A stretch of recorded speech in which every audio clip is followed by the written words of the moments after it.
सामान्य माणूस तर काय जनावरांना सुद्धा पिण्यायोग्य पाणी नाही अशा प्रकारचं पाणी या सध्या या भागातील व्यंकटेश्वर भागातील लोकांना या ठिकाणी नगरपालिका प्रशासनाचे पाजण्यात येत आहे।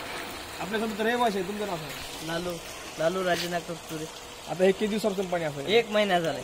महिन्यापासून? हो, महिन्या। त्याच्या महिन्याच्या अगोदर पाणी असं येत गेलं? चांगलं येत गेलं। आता हे जे पाणी आहे पाण्याचं कसं आहे पद्धती? पाणी कसं आहे नेमकं? पाणी फेस यायला। फेस आहे? हा, फेस यायला। वास वगैरे कसा? वास घाण यायला पाण्याचा, गटारीचा आल्यासारखं यायला। पाण्याने वास यायला। तुम्ही तक्रार कधी केली त्याविषयी? मी केलं नाही, तुमच्या शेजाऱ्याने केली? शेजाऱ्याने केले। आता त्यांनी तक्रार कधी केली नेमकं काही माहिती? 15 दिवस झाले। 15 दिवस झालं पाणी तक्रार केली आहे। तर या ठिकाणी पाहू शकता आपण ही जी परिस्थिती आहे हे संपूर्ण या ठिकाणी आपल्याला दिसत आहे।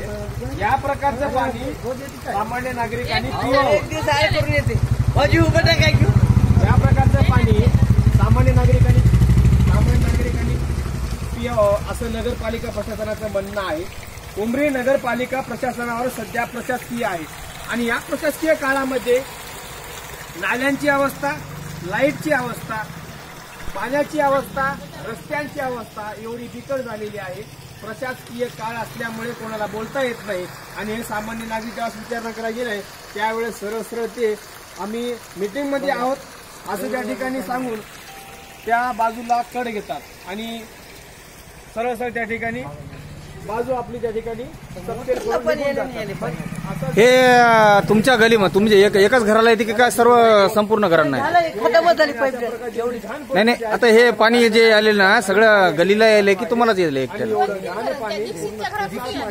सगळ्याच्या घरापासून यायले। आतापर्यंत नगरपालिकेनं कोणताही पाऊल उचललं नाही।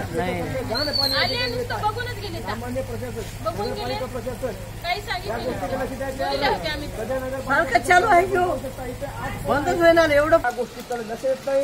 या गोष्टी गरजेचं आहे आणि ते उघडण्यासाठी त्यांच्या डोळ्यांनी अंजन घालायचं काम आपल्या ठिकाणी करून काम आपल्या ठिकाणी करत अशा प्रकारच्या समस्या घेऊन मी आपल्या शिवराज मोकामपले तात्पुरते आपल्याला घेतो। पाहत राहा VNT मराठी न्यूज। धन्यवाद।